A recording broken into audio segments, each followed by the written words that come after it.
আমরা আছি নারায়ণগঞ্জ জিয়া হলে। জিয়া হলের পরিস্থিতি দেখুন, ভিতরে শেখ হাসিনার পদত্যাগের পর, শেখ হাসিনা পালানোর পর সর্বশেষ পরিস্থিতি দেখুন। ময়লার আস্তরণ, সব আসবাবপত্র ভেঙে তছনছ। বর্তমান জিয়া হলের ভিতরের পরিস্থিতি। কাকা কিছু বলবেন এ সম্পর্কে?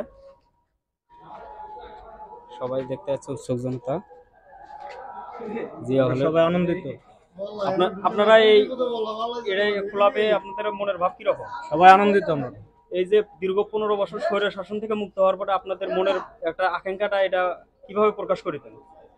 আমরা একটা ভাষা প্রকাশ করা যায় না, সবাই আনন্দিত। মানে সে দেশ থেকে পলাতক করছে, আমরা সবাই আনন্দিত। কাকা আপনাদের মনের ভাব কি? শেখ হাসিনা যা পালাই গেল। ভালো ভালো ভালো, অনেক ভালো, অনেক আনন্দিত। আনন্দিত না?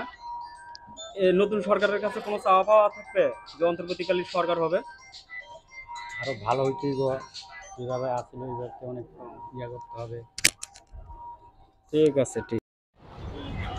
বৈষম্যবিরোধী ছাত্র আন্দোলনের পর জননেত্রী শেখ হাসিনার স্বৈর শাসনের পদত্যাগের পর এবং তিনি পলায়ন করেছেন, তারপরে নারায়ণগঞ্জের ট্রাফিক ব্যবস্থার নিয়ন্ত্রণ নিয়েছে ছাত্র জনতা। তারা সুন্দরভাবে ট্রাফিক ব্যবস্থা পরিচালনা করতেছে এবং ছাত্র জনতা সোনার বাংলা গড়ার লক্ষ্যে যে রাস্তায় যে খড়কুটো পোড়ানো হয়েছিল, সেগুলো তারা ময়লা পরিষ্কার করার দায়িত্ব তারা নিজ হাতে করতেছে। আমরা আপনাদেরকে নারায়ণগঞ্জ 0 পয়েন্ট থেকে তারই পরমাণু চিত্র আপনাদেরকে দেখানোর চেষ্টা করতেছি। আপনারা ভিডিওটি শেয়ার করবেন। ছাত্র জনতা আপনারা দেখতেছেন নারায়ণগঞ্জ 0 পয়েন্ট অর্থাৎ শান্তনা মার্কেটের সামনের রাস্তা যে গোলচক্রটি আছে, সেখান থেকে আমরা আপনাদের সঙ্গে যুক্ত আছি। ট্রাফিক ব্যবস্থা ছাত্র জনতা পালন করতেছে। কোথাও কোনো ট্রাফিক পুলিশ বা সার্জেন আমরা দেখতে পাই নাই। ভিডিওটি শেয়ার করবেন।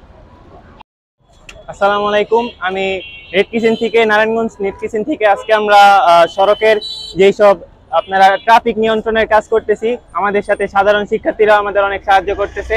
আমরা রেড কিচেনের ভলেন্টিয়ার নারায়ণগঞ্জ ইউনিট থেকে আমরা ট্রাফিক নিয়ন্ত্রণ সহ মানুষদের বিভিন্ন পথ পারাপারের বিভিন্ন ধরনের সাহায্য করছি। এই